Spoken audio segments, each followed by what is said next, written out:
Hello, good morning students. चलते अपने next part की तरफ। अपना चैप्टर कौन सा चल रहा था? Some natural phenomena. और सम नेचुरल फिनोमेना के अंदर अपनी स्टार्टिंग कहाँ से किया कि हमने देखा चार्ज डेवलप कैसे होता है, how to develop a charge in any object, या फिर मैं दूसरे वर्ड्स में कह सकता हूँ कि किसी भी ऑब्जेक्ट को इलेक्ट्रीफाई कैसे किया जाता है। तो इसके कौन कौन से प्रोसेस पढ़े थे? तो सर अभी तक एक ही पढ़ा था, कौन सा? चार्जिंग बाय रबिंग और चार्जिंग बाय फ्रिक्शन। कल ये अपन ने कंप्लीट किया था कि रबिंग और फ्रिक्शन की वजह से चार्ज डेवलप कैसे होता है। ठीक है। आफ्टर दैट अपना जो सेकंड है चार्जिंग बाय कंडक्शन। सेकंड कौन सा अपना? Charging by conduction. अब कंडक्शन की वजह से चार्ज कैसे होता है, तो एक बार उस चीज को डायग्राम से देखते हैं। डायग्राम में आपने क्या देखा कि यहाँ पे ये चीज जस्ट टच ऑन कर रही है, यहाँ पे ये क्या हो रही है, इसके साथ टच हो रही है और उससे चार्ज ट्रांसफर हो रहा है। क्लियर? तो जब भी हम टच करके ट्रांसफर करें उसको कौन सा मेथड बोलेंगे? Conduction method. That's it. बहुत सिंपल है ये चीज। Charging by conduction. If A charge body is brought in contact with a neutral body, जब भी कोई चार्ज बॉडी को किसी न्यूट्रल बॉडी के नियर बाय लेके जाएंगे, द चार्ज में be distributed uniformly on both bodies, and hence the natural body will also be a charged body. ये चीज पहले भी कहीं पढ़ी है, या फिर इसको रिलेट कर सकते हैं किसके साथ? हमने एक गर्म पानी लिया बीकर के अंदर, सपोज कितना है, 10 लीटर। दूसरे में हमने 2 लीटर ठंडा पानी लिया। अब अगर मेरे को वो गर्म पानी है उसको थोड़ा नॉर्मल करना है, तो मैं क्या करता हूँ? नहाते टाइम, सर्दियों में नहाते हैं तो उस टाइम क्या कर रहे होते हैं? ऐसा मिला रहे होते हैं, ठंडे पानी को गर्म पानी में, गर्म पानी को ठंडे पानी में, जब तक हमें एक सुटेबल टेम्परेचर नहीं मिल जाता। क्लियर? तो कुछ वैसा ही यहाँ पे भी है कि जैसे मैं ट्रांसफर, हीट ट्रांसफर की बात करते तो ऑलवेज हीट कहाँ से कहाँ ट्रांसफर होगी? High high body temperature to lower body temperature. Clear है? तो सेम वैसा ही यहाँ पे जब एक कोई भी ऑब्जेक्ट के ऊपर या कोई भी एक मेरा मैटर है उसके ऊपर यहाँ पे पॉजिटिव चार्ज है, जब ये किसी न्यूट्रल बॉडी के साथ कांटेक्ट में आता है तो चार्ज ट्रांसफर होगा। सर क्या कंप्लीटली चार्ज ट्रांसफर हो जाता है? नहीं, यहाँ पे दोनों बॉडीज पे यूनिफॉर्मली चार्ज रहेगा। यूनिफॉर्मली मतलब सपोज इक्वल इक्वल।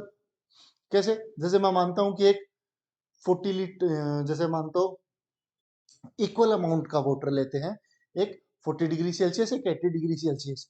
अगर मैं उनको मिलाता हूं तो हम मानेंगे कि ऑलमोस्ट सेम अमाउंट अगर ले रहे हैं तो ऑलमोस्ट उसका 60 डिग्री सेल्सियस हो गया। उसका क्या कि जो हमारा हीट थी वो यूनिफॉर्मली ट्रांसफर हो गई है, ये इक्वल हो गया है। कुछ वैसा ही हमारे यहाँ पे भी मिलेगा अपन को। If the charge body is brought in contact with a neutral body, जब हम न्यूट्रल बॉडी के साथ में टच में लेके आएंगे तो चार्ज में भी डिस्ट्रीब्यूटेड यूनिफॉर्मली दोन both bodies, and hence the neutral body also be called a charge body. जिसकी वजह से क्या होगा? जैसे इसका फर्स्ट डायग्राम क्या बन सकता है?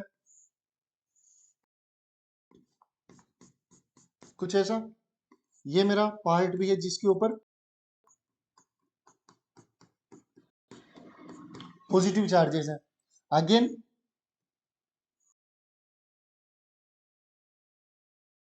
ये मेरी कौन सी बॉडी है? ये मेरी एक न्यूट्रल बॉडी है जिसके ऊपर कोई भी चार्ज नहीं है। मैंने यहाँ पे इनमें कांटेक्ट अप्लाई नहीं किया। मैंने क्या नहीं किया? यहाँ पे कांटेक्ट अप्लाई नहीं किया। नो,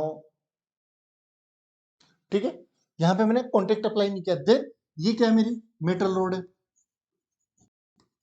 अब यहाँ पे चार्ज, जैसे कि मैंने यहाँ पे इनके मिड में स्पेस था उसको क्लोज करके एकदम नियर बाई लेके आया। जैसे ही मैं नियर बाई लेके आ रहा हूं तो इसका पॉजिटिव चार्ज इन दोनों पे सरफेस एरिया पे इक्वली डिस्ट्रीब्यूट हो जाता है, और इसी ट्रांसफर ऑफ चार्ज की वजह से इस ऑब्जेक्ट के ऊपर भी सेम चार्ज अप्लाई होता है। सेम, अगर इस पे पॉजिटिव है तो आफ्टर दैट इस पे भी कौन सा चार्ज आ जाएगा? पॉजिटिव। क्लियर वाली चीज? और रिजल्टेंट क्या हुआ मेरा? बॉडी क्या हुई मेरी? इलेक्ट्रिफाइड हो गई। क्लियर ये चीज समझ में आई? तो सेकंड प्रोसेस हमारा कौन सा हुआ? Charging by conduction.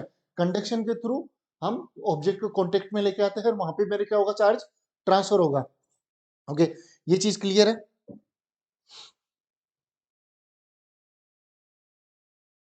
Charging by induction.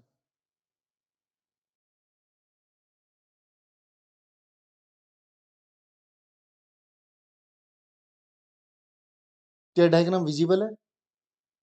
Okay, diagram clearly visible है, ठीक है।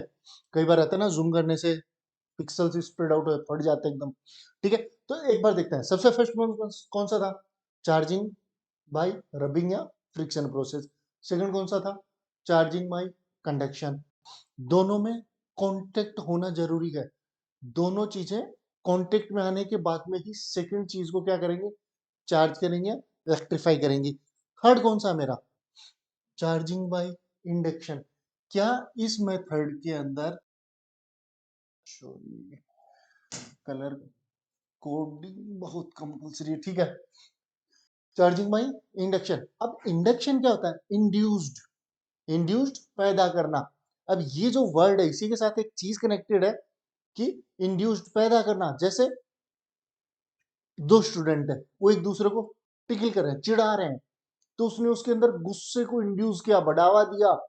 क्या उसने टच करके किया? हाँ, ऑब्वियसली वो ऑप्शंस भी हो सकते हैं, लेकिन यहाँ पे क्या है? विदाउट कॉन्टेक्टिंग, ठीक है। और या फिर इंड्यूस का वर्ड आप जाएंगे इंडक्शन से भी रिलेट कर सकते हो। इंडक्शन हमारे जो, तो वहां पे कोई आपको फ्लेम नहीं दिखाई देती इंडक्शन पे। उसका भी कुछ मेथड ऐसा ही है कि वो हीट को क्या कर रहे हैं? इंड्यूस कर, ट्रांसफर कर रहे हैं एटम्स के अंदर, वाइब्रेशन प्रोड्यूस करके, ठीक है। तो एक बार इस मेथड को डायग्राम के थ्रू समझते हैं।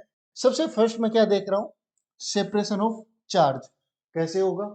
अगर मैं मेरी पॉजिटिव जो रोड है, जो मेरी पॉजिटिव रोड है, इस पे कौन सा चार्ज है? पॉजिटिव चार्ज है।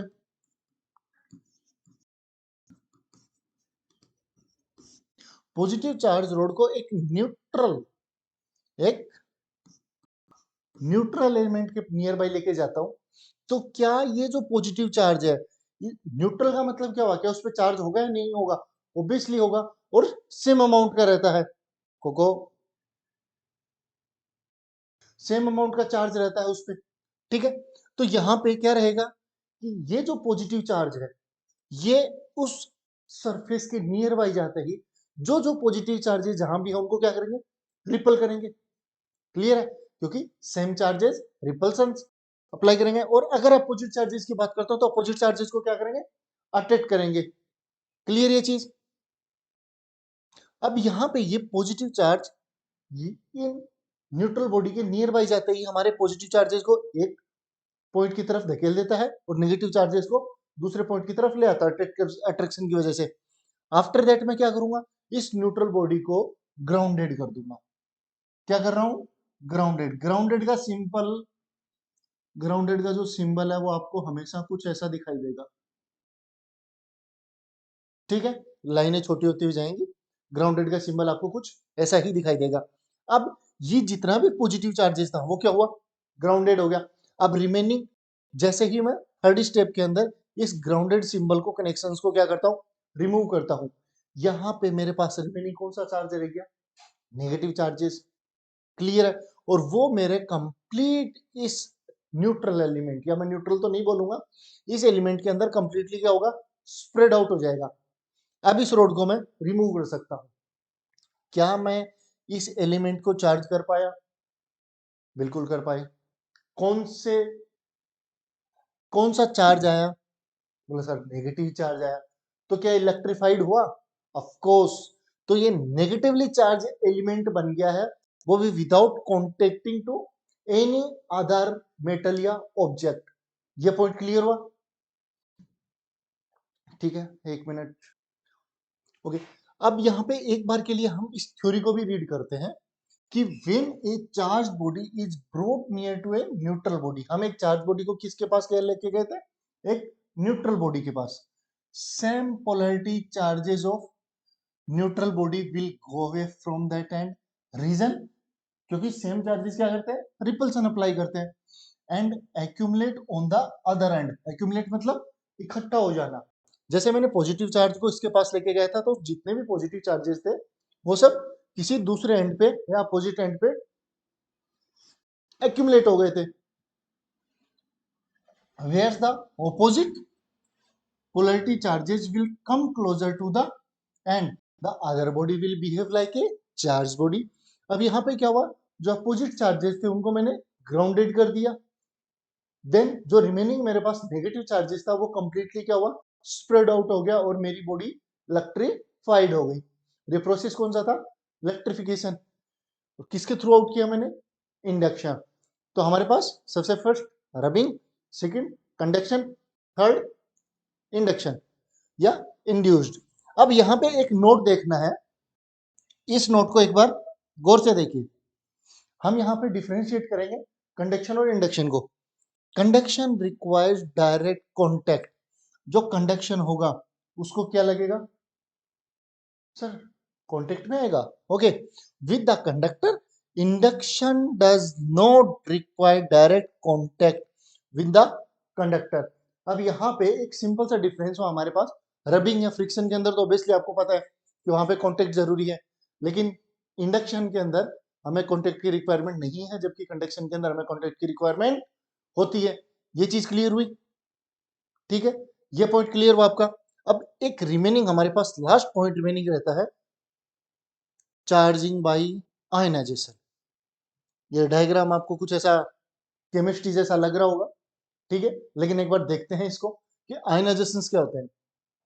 The dissociation the dissociation of ion compounds into charge body is called ionization.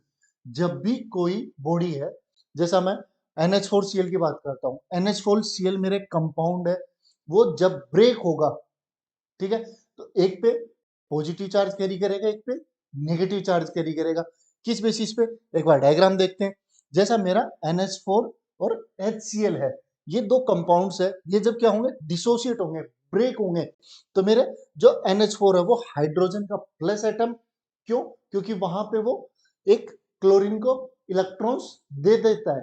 अगर इलेक्ट्रॉन क्लोरीन गेन करता है तो उसके पास इलेक्ट्रॉन्स के नंबर क्या होंगे, इंक्रीज हो जाएंगे, और यहां इलेक्ट्रॉन्स के नंबर क्या होंगे, डिक्रीज हो जाएंगे। क्लियर हुआ, यहाँ पे एक एक्स्ट्रा पेयरिंग बनेगी क्लोरीन की, तो यहाँ पे नेगेटिवली चार्ज हो गया और यहाँ पे पॉजिटिवली चार्ज हो गया। तो इसी बेसिस पे अगर मैं इस क्लोरीन के ऊपर माइनस प्रेजेंट करूंगा, क्यों, इसने इलेक्ट्रॉन को क्या किया, गेन किया है, तो यहाँ ये मेरा कौन सा आइटम हुआ, नेगेटिवली, और ये मेरा कौन सा हुआ, पॉजिटिवली। ये चीज क्लियर हुई। तो अपने पास कौन कौन से इलेक्ट्रिफिकेशन के चार मेथड हुए, कंडक्शन, इंडक्शन, आयनाइजेशन और फ्रिक्शन या फिर रबिंग। ये पॉइंट क्लियर हुए, ओके। इसी के साथ एक छोटा सा पॉइंट और ये देख लेते हैं, ओके, ठीक है, ठीक है। आज छोटा ही एड ऑन करेंगे एक बार, type of charges. Type of charges को आप पहले भी पढ़ चुके हो, मैंने कहा था कि चार्जेस के टाइप में पॉजिटिव नेगेटिवली चार्ज कैसे होते हैं उसको मैं एक्सप्लेन करूंगा, वो चीज मैं यहाँ एक्सप्लेन करने वाला हूँ। क्लियर है, तो एक बार टाइप ऑफ चार्जेस की बात है, टाइप ऑफ चार्जिंग कितने होते हैं, बोलो सर एक पॉजिटिव एक नेगेटिव। लेकिन हम स्टार्टिंग से बात करेंगे, जब हमारे पास न्यूट्रल बॉडीज होती हैं, जैसा मेरे पास एक ही न्यूट्रल बॉडी है, एक ही न्यूट्रल बॉडी है, ठीक है, यहाँ पे मैं 20 प्रोटॉन्स, 20 इलेक्ट्रॉन्स, एंड यहाँ पे आप ले सकते हो 18 प्रोटॉन्स, 18 इलेक्ट्रॉन्स, कोई भी एक नंबर, ठीक है। अब ये क्या है, ये हुआ मेरा बिफोर चार्जिंग, ये क्या हुआ मेरा बिफोर चार्जिंग, या बोल सकते हो आप बिफोर रबिंग,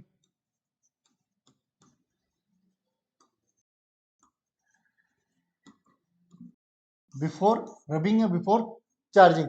अब इन दोनों एटम्स को मैं जब आपस में रब करूंगा तो कुछ इलेक्ट्रॉन्स ट्रांसफर होंगे, तो क्या मैं मान सकता हूं यहां से यहां 2 इलेक्ट्रॉन्स का ट्रांसफर हो गया। कितने इलेक्ट्रॉन्स का ट्रांसफर हो गया, 2 इलेक्ट्रॉन्स का ट्रांसफर हो गया।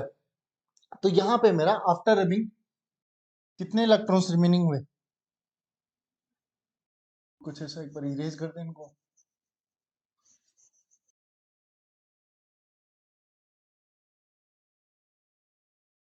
क्योंकि हमारे फ्रेम में आ रहे हैं।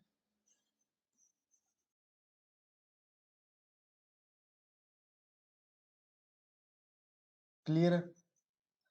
ठीक है, अभी वापस आते हैं। अब हमारे पास आफ्टर रबिंग क्या होते हैं?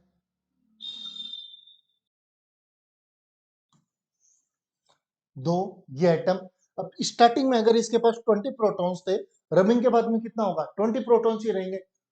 रीजन, क्योंकि हमने जब रबिंग किया उसको कुछ अमाउंट ऑफ हीट प्रोवाइड किया है, देन उससे होगा क्या? जो इलेक्ट्रॉन्स होते हैं उनको कम एनर्जी की रिक्वायरमेंट होती है बाउंस करने के लिए, अपने सेल से दूसरे सेल में जाने के लिए। जबकि प्रोटॉन्स किस में रहते हैं? न्यूक्लियस के अंदर। तो उनको हाई एनर्जी की रिक्वायरमेंट होती है। ऐसा नहीं कि उनको मूव नहीं कर सकते, लेकिन एज ए इनिशिएट लेवल पे इलेक्ट्रॉन्स ही मूव करते हैं मिनिमम एनर्जी को कंज्यूम करने के बाद में। तो यहाँ पे अगर मेरे 20 प्रोटॉन्स हैं और यहाँ पे मेरे 80 प्रोटॉन्स है, क्या इनमें कोई चेंजेस हुआ? क्या इनमें कोई भी चेंजेस हुआ? नहीं। चेंजेस किस में हुए? केवल इलेक्ट्रॉन्स के अंदर। तो यहाँ पे 20 इलेक्ट्रॉन्स है, वो आगे की तरफ गए, तो यहाँ पे रिमेनिंग कितना हुआ? 18 इलेक्ट्रॉन्स। और यहाँ गेन करके कितना हो गया? 20 इलेक्ट्रॉन्स। क्लियर है ये चीज? अब कुछ देर पहले हमने इनको आपस में कंपेयर ना करते हुए इस तरीके से कंपेयर किया था, ठीक है? अगर मेरे पास 20 प्रोटॉन्स है और 20 इलेक्ट्रॉन्स है, तो क्या इसको मैं न्यूट्रल बॉडी बोल सकता हूं? ऑफ कोर्स, यहां पे भी मेरे पास 18 इलेक्ट्रॉन्स है एंड 18 प्रोटॉन्स है, तो क्या इसको भी मैं न्यूट्रल बॉडी बोल सकता हूं? बिल्कुल, क्योंकि इन दोनों के ऊपर चार्ज कितना रहता है? क्या इसका चार्ज का आइडिया है कि इन दोनों के ऊपर चार्ज कितना रहेगा? आपको इलेक्ट्रॉन के चार्ज का आइडिया होगा। जैसे मैं इलेक्ट्रॉन की चार्ज की बात करता हूं, इलेक्ट्रॉन के ऊपर 1.6 into 10 to power -19 coulomb charge होता है, ठीक है? सर प्रोटॉन के ऊपर कितना चार्ज रहता है? प्रोटॉन के ऊपर कितना चार्ज रहेगा, क्या विजिबल है? 1.6 इंटू 10 टू पावर -19 कूलम। बिल्कुल, दोनों पे सेम चार्ज। तो फिर डिफरेंस क्या हुआ?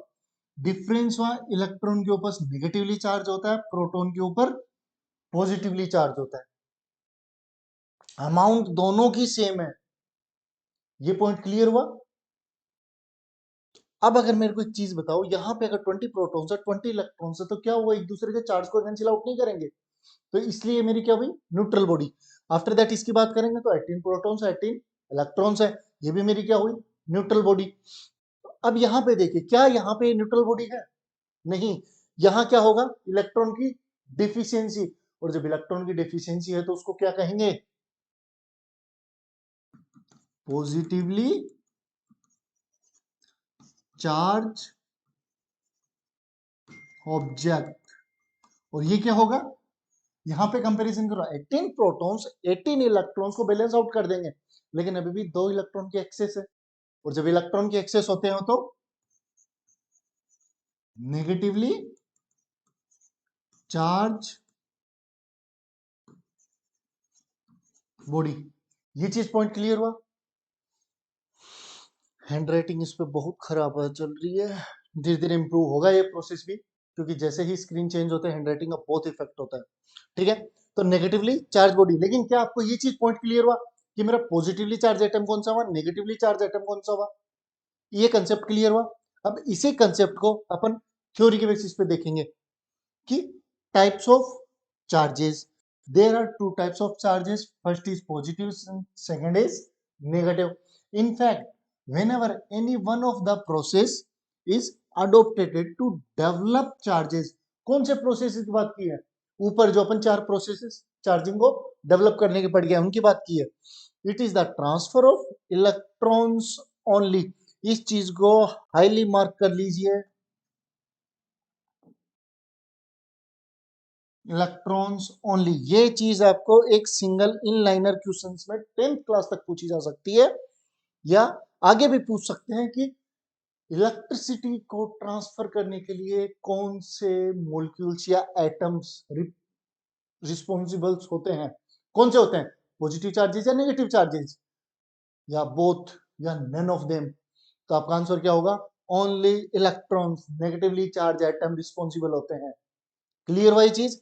तो electrons only, electrons is the smallest particle negatively nature possessing energy of 1.6 into 10 to power minus 19। ये उसके चार्ज, ये उसमें उतनी एनर्जी कंज्यूम किए हुए हैं। एक सिंगल इलेक्ट्रॉन्स कितनी एनर्जी को कंज्यूम किए हुए? 1.6 into 10 to power minus 19। Clear है ये चीज? लेकिन यहाँ पे एक नेगेटिव सिंबल होता है, पॉजिटिव सिंबल, उसको रिप्रेजेंट नहीं करते क्योंकि वो जस्ट उसकी पोलरिटी बताता है कि ये नेगेटिवली चार्ज है, ये पॉजिटिवली चार्ज है। ओके, कैलकुलेशंस में इनको यूज नहीं करते। Coulombs, where coulomb is the unit of charge. Coulomb किसकी यूनिट है? चार्ज की। कौन सा फॉर्मूले से याद आया? Q equals to n e, ये याद है? Q क्या था? चार्ज। Q क्या थे? Charge. N number of electrons और E charge of single electron. Clear? अब यहाँ पे ये जो कंक्लूजन है इसको अगेन याद रखना है आपको। ये जो 2 पॉइंट्स हैं इनको आपको नोट में मेंशन करना है, हाईलाइट करना है, मार्क करना है। गेन ऑफ इलेक्ट्रॉन्स, जब इलेक्ट्रॉन्स का गेन करेंगे, जब इलेक्ट्रॉन्स का गेन करेंगे तब क्या होगा? Body called negatively charge body, उसको क्या कहेंगे? Negatively charge body. Again loss of electrons, अगर इलेक्ट्रॉन का लॉस होगा तो क्या होगा? Positively charge body, body called positively charge. क्या ये पॉइंट्स क्लियर हुए आपके? हमने यहाँ पे 4 प्रोसेस डिफरेंट टाइप के पढ़े कि किस तरीके से हम चार्ज को डेवलप कर सकते हैं, और जब किसी भी ऑब्जेक्ट के अंदर चार्ज डेवलप होगा तो हम उसको पॉजिटिवली चार्ज एलिमेंट कब कहेंगे, नेगेटिवली चार्ज एलिमेंट कब कहेंगे। ठीक है? ओके स्टूडेंट्स, इतना क्लियर हुआ? बाकी का जो रिमेनिंग है ओपन नेक्स्ट क्लास में देखते हैं। Thank you.